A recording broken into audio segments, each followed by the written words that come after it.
E se eu fosse esperar o momento ideal, onde o meu site estivesse perfeito, minhas fotos estivessem perfeitas, nunca ia ter começado. Uma dúvida pra vocês aí e pros dois. Eu quero a visão de vocês dois. De como que puxa esse primeiro pedido. Pô, a pessoa tá abrindo um e-commerce. O que vocês imaginam que é pra fazer os primeiros pedidos? Começar a pingar. Tipo, vai pingar pedido. De onde que você puxou essas pessoas, sabe, pro e-commerce? E o que precisa na sua visão? Na época, assim, você quer falar da parte mais de tráfego? Não sei Cara, a sua visão e depois o que a Mary também acredita. Primeiro que a gente entrou no negócio um pouco mais de cabeça fria, né, Mary? A gente não achou que o e-commerce ia mudar a nossa vida. Então a gente entrou assim mais tranquilo. O nosso foco sempre foi consistência. Nosso foco nunca foi aceleração. A gente nunca acreditou muito em, vou explodir uma semana. Não. A gente queria todo dia ter tanto que a gente trabalha com média diária de produção, média diária de venda, média diária de pagamento, média diária de provisão de custos. Então a gente queria, ser consistente naquele negócio. Queria começar a entender como funcionava aquilo para aí sim poder estruturar para ele crescer. Entendeu? Uhum. Mas eu acho que o ponto para quem vai começar um e-commerce, no caso, é a consistência. Você tem que entender os padrões que acontecem dentro do e-commerce para poder ver, fiz um pedido. Da onde que veio esse pedido? Veio dessa campanha aqui. O que essa campanha quer dizer? Essa campanha quer dizer que são mulheres que, sei lá, de 30 a 50 anos. Tá, mas por que essas mulheres compraram se essa mulher tem 20? Não tem nada a ver, entendeu? Então, se a pessoa buscar, entender os porquês do e-commerce dela, ela provavelmente vai conseguir escalar o e-commerce dela. Que muitas pessoas só querem a venda, mas não querem entender quem comprou dela. Então, acho que aí é um dos erros que o empresário comete já por não entender o público dele. Hoje o e-commerce é uma usina de dados, né? Exato. A gente pega muita conta lá na empresa, lá que os caras não tem noção nenhuma de dado, só quer vender. A gente fala, cara, você já entendeu a sua base? Você, falou com seus clientes? Essa semana eu tava vendo, acho que eu não comentei isso com o Cris, uns caras nos Estados Unidos, o CEO tá ligando pros melhores clientes pra conversar. Proximidade, essa ele conexão. Tá ligando pra conversar, cara, pra entender quem tá comprando de mim. Essa semana vocês vão receber uma ligação do Distor, aguardem. Os caras tá ligando, o cara tá escolhendo uma lista lá de 100 pessoas e aí em troca de alguma coisa ele liga pra conhecer, pra conversar. Legal. Fala, entender quem tá comprando de mim, sabe? Que tem eu acredito que também tem a ver com gerar uma conexão forte. Mas uma coisa que eu acho muito importante é você fazer o melhor com o que você tem. Porque num primeiro momento, você talvez não tenha, como a Naturais lá atrás não tinha condição de ter o melhor site. Se nós vermos as plataformas que nós usávamos, como era a nossa comunicação, como eram as nossas fotos. E se eu fosse esperar o momento ideal, onde o meu site estivesse perfeito, minhas fotos estivessem perfeitas, nunca ia ter começado. Então, faça o melhor com aquilo que você tem. Legal. Traga a excelência com o que você tem na mão. Era o melhor que eu podia, era fazer no fundo da minha casa, mas eu fazia com excelência. Eu tenho fotos, assim, era tudo impecável. Eu era pequenininho, mas era bem feito. Então, fazer o melhor com o que eu tenho. Se eu tivesse esperado o momento que eu estava numa estrutura grande, uma coisinha como nós temos hoje, eu não tinha condições. É irreal, né? Porque no primeiro momento você não consegue imaginar. Começa por aí, só que depende, porque tem outros também que tem esse perfil que o Cris falou. Já imagina algo tão grande que, de repente... Mas ele não sabe o caminho. Não sabe o caminho, o processo. Porque na teoria construtivista é justamente isso. A pessoa poder, construir o melhor com o que ela tem, entendeu? Porque você não sabe, você vai fazer um e-commerce para faturar 1 milhão, né? A gente que acompanha mais os nossos clientes aí para chegar nesse milhão que todo mundo é tão sonhado pelos clientes. É difícil. Mas eles não conseguem imaginar que um cara que tem um e-commerce de moda, ele fatura até 200, 250 mil, ele tem 20% de devolução. Então ele vai fazer uns 1.500 pedidos, ele vai ter que ter um retorno de 300 para despachar mais 300. O cara não consegue, o cara só quer olhar 1 milhão. Só que 1 milhão ele vai faturar 5 mil pedidos para voltar uns 1.500, para mandar mais 1.500. Então a pessoa não quer enxergar que ela tem que construir aquilo. Ela só quer enxergar um número. E ali eu acho que gera realmente uma grande frustração das pessoas hoje, porque não só quer ter estrutura completa, mas você nem sabe que estrutura você precisa ter. Né? A gente até quando foi lá e conheceu a sua estrutura, você tá sempre dando o máximo, sempre construindo uma coisa nova, sempre melhorando, assim. E se você fosse esperar, não, quero ter a loja, quero não sei, eu quero esperar formar medicina, quero nunca ser. Acho que a Geostore não existiria hoje, entendeu? Total. Mas eu acho muito legal que a maior parte dos e-commerce hoje, que assim, as histórias que a gente acompanha de empresários que estão ali dando suor todo dia, eles começam a minha dor é isso, vou resolver. Aí vai, dá o melhor, escala pro próximo. Aí, segundo passo. Agora não cabe mais aqui no apartamento, vou pra uma casinha. E vai, um passinho de cada vez. Eu acho que hoje as pessoas também, elas querem se precipitar muito. Então, elas querem, eu vou começar com uma loja assim, e ela vai ter só modelos, e vai ter tudo da melhor qualidade possível. O que eu acho que, cara, você almejar isso é ótimo. Mas é inviável. Não fecha a conta. Na prática, como você começa com uma estrutura dessa se você não tem nenhum cliente ainda. Então não faz sentido, né? E as pessoas sempre acham que é tudo muito fácil, muito rápido. E o processo, a construção, faz parte da nossa história e eu acho que molda a empresa, né? Molda do nosso preparo, né? Molda como que você vai lidar com o cliente, molda como isso vai virando pra frente, né?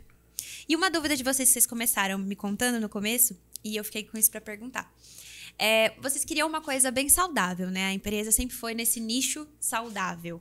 Vocês acham que a empresa ter sido nichada, que vocês nicharam um tipo de cliente, fez a diferença para o crescimento da Naturalis? Vocês indicariam isso para alguém que está começando a vender comida hoje? O que vocês acham? Apesar de ser, justamente por ser saudável, eu até estava comentando com o Ítalo no começo que quando nós começamos a pensar na logo, no plano de negócio, etc., eles estavam muito focados na parte de academia. Tanto que na logomarca queria colocar um pezinho. E eu falei, putz, acho que isso não vai funcionar. Eu não quero ficar restrita a um público de academia. Então, nós trabalhamos com alimentação saudável. Você não precisa comer a mesma coisa todo dia. Você pode comer pizza, como você mesmo já provou. Pizza. A pizza é ótima, gente. Super indico.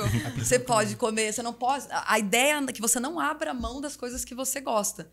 Mas que você coma uma comida que não tenha conservantes, uma comida artesanal. Então, não é tão restrito o público. É quem quer uma qualidade de vida. Mas qualidade de vida de diferentes maneiras. Como, por exemplo, eu quero a praticidade de ter uma comida pronta. Entendi. E se encaixa.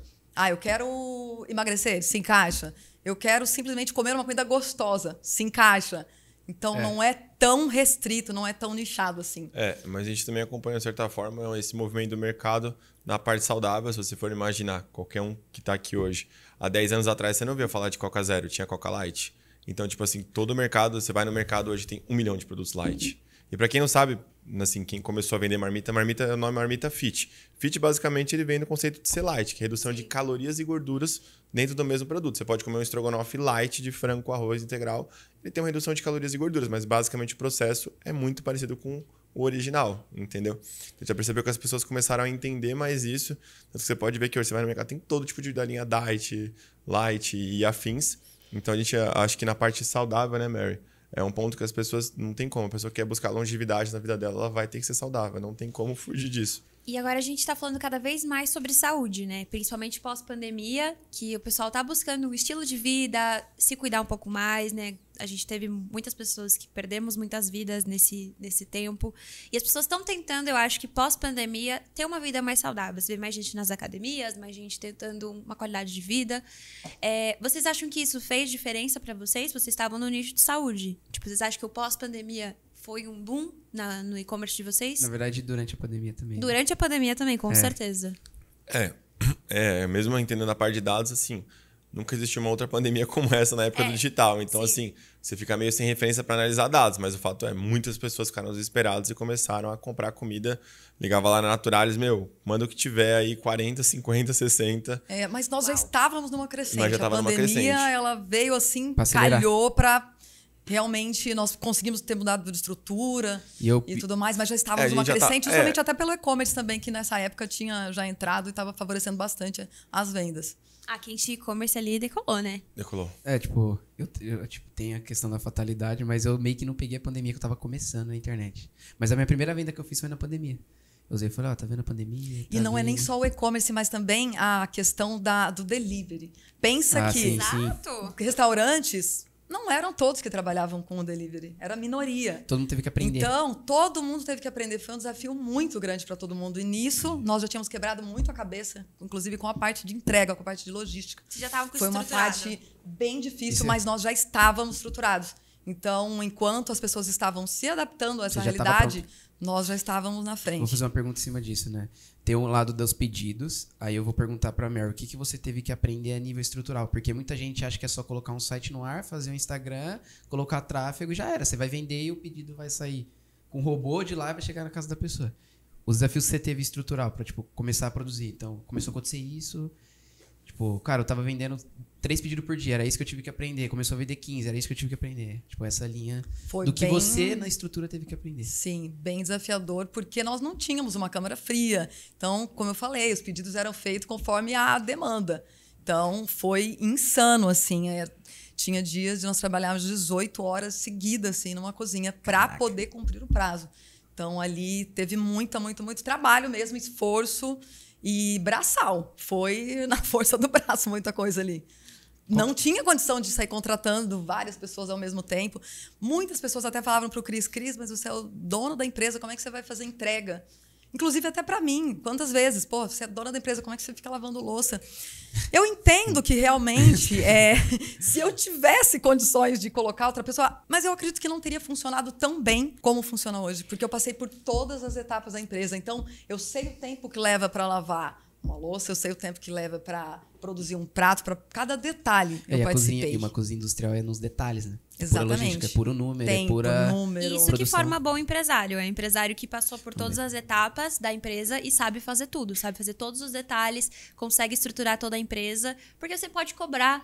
Você pode falar assim, eu quero que você lave e faça nesse prazo. Não dá. Não, dá sim. Porque eu já fiz isso, sim. Eu sei como funciona. Então, é outra história, né? Exatamente. Você vivenciou cada departamento, cada função. Então, hoje, eu acho que foi muito importante ter passado por todos esses departamentos. Conseguimos formar uma base assim, bem sólida e acho que foi muito importante passar por essas etapas. E uma dúvida que eu fiquei também de vocês. Vocês estavam falando que vocês faziam as comidas... Primeiro era por demanda. Então, eu fazia o pedido e vocês cozinhavam minha comida. Em qual momento vocês sentiram que vocês precisavam ter um estoque? Tipo, como que virou isso na empresa? Como foi isso? Acho que na parte de estoque eu sempre fui ligado na parte de dados, né? Então, sempre comecei a entender. Poxa, tem prato nosso que desde o dia que a gente lançou até hoje ele vende muito. Legal, hein? Aí eu falava assim, poxa, não faz sentido, né, Mary? Toda vez vai ficar acabando esse prato, porque toda vez que acaba um prato, você tem que travar a sua produção, porque você tem que colocar a prioridade para poder entregar o prato, sei lá, na parte da tarde, tem que produzir de manhã. Então, eu comecei a ver, eu falei, peraí, não é possível que as empresas grandes fazem assim. Tipo assim, como que a empresa grande pensa? Aí a gente descobriu, o primeiro equipamento descobriu o ultracongelador, né, que era um equipamento que, assim, a nível industrial, não tem como você fugir dele. Realmente, assim, ele, além de garantir a qualidade de tudo que você está fazendo, o frescor dos nutrientes e tudo mais, ele também consegue aumentar a sua escala de produção, né? Porque ele é um equipamento que ele vai atingir o núcleo de congelamento ali do alimento em até 1h20, 1h30. Então, assim, você consegue ter quase 150 marmitas congeladas em 1 hora e pouco. E, assim, trazendo de forma impecável e da parte mais higiênica possível para o seu cliente. Só que eu comecei a estudar também na parte de dados, a parte de na nível de produção, que tinha pratos que a gente tinha que criar alguma ferramenta interna para poder produzir. Porque tem prato que a gente pode fazer 50 por dia, né? Mas tinha prato que tinha que fazer 150 num dia, 140. Então, quantos pratos são produzidos por dia hoje? A gente no pico já chegou a produzir 1.000, 1.400, 1.500. Por dia? Por dia, mas hoje na média são 1.200. Você tem que ir lá. É legal, eu fui na Naturalis quando tava vazio, aí depois eu fui um dia lá que tava na produção. Você tá maluco? Doideira. Hoje vocês têm quantas pessoas trabalhando para fazer acontecer? Uau. São 15 pessoas diretamente, e aí tem a nossa parte logística, que é terceirizada, mas são pessoas, sempre são os mesmos motoboys, os mesmos entregadores, então já faz parte da nossa equipe já.